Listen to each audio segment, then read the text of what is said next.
Hi everyone. Today we will just be going around the garden to see what is still growing from the summer. This is my lavender.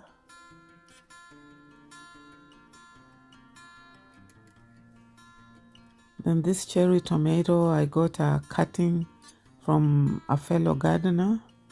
I liked the cherry tomato because I saw in her garden it had survived the fall, winter, and back to summer, spring, all that way. So I decided it might be a good variety for me to have so that during the fall and winter I may have some fresh tomatoes.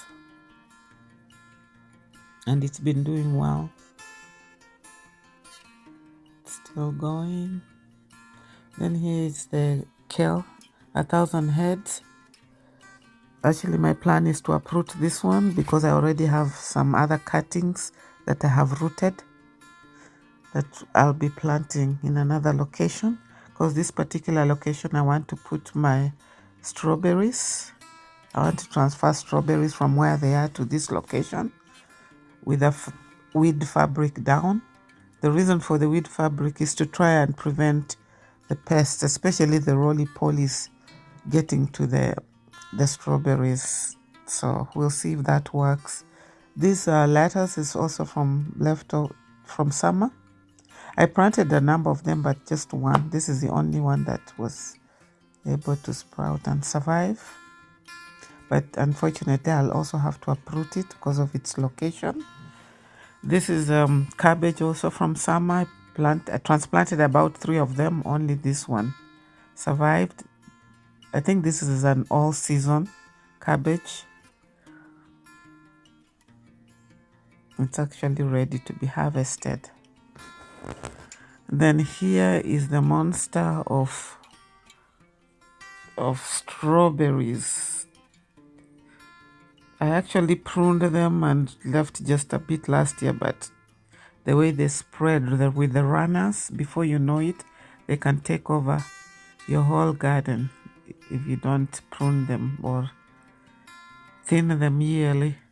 Then onion. Then this is the eggplant.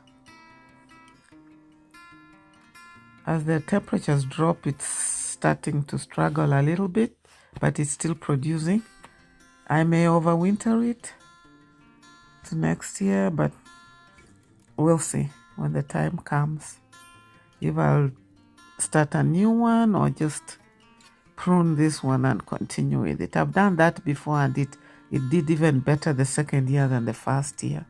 And then this is an area where I planted my peppers. This was the monster bell pepper that produced the largest bell pepper that I have ever seen. I also have red pepper, and these are the biquino peppers. They're mild, fruity, and very nice when you pickle them. Then I also have the corn, my last round of corn. This is the latest I've ever tried to plant corn. And then this is the workhorse of the garden. This tomato has produced like crazy. The first round it produced before the heat of the summer set, the height of the heat set in. Then once the temperature started cooling to the 80s, it started producing again.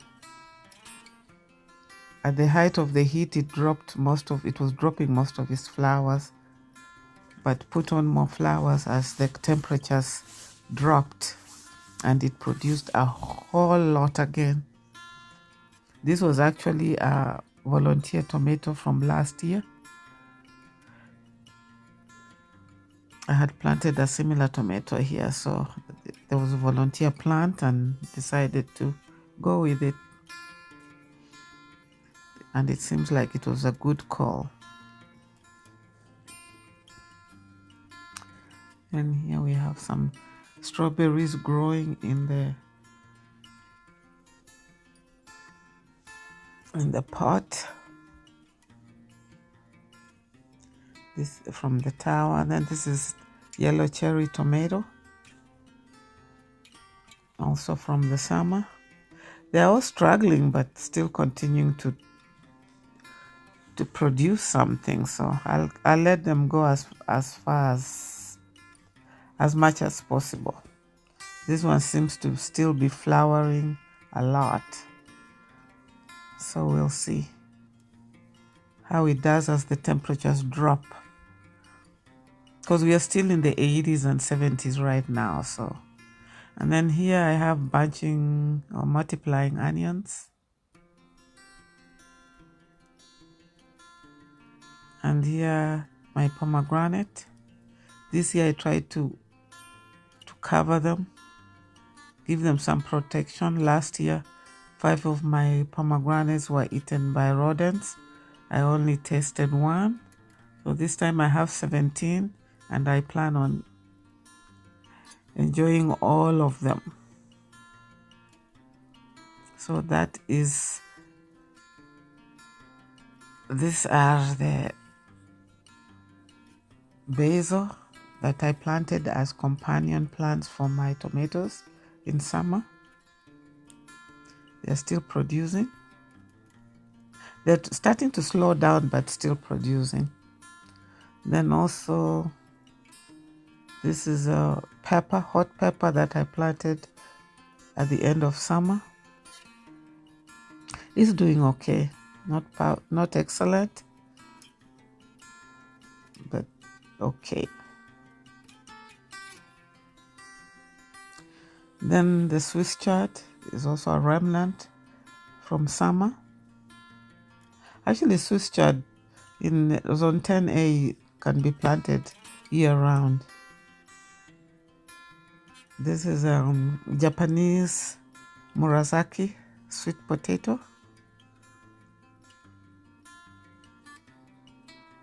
And this is also Japanese Okinawa purple sweet potato. I think it's ready to be harvested, but unfortunately, in view of the fact that I planted the corn right next to it, I'll have to wait until I harvest the corn because the pot is very big and heavy and I have to tilt it over to be able to harvest. So that was it. I hope you'll join me for the next video.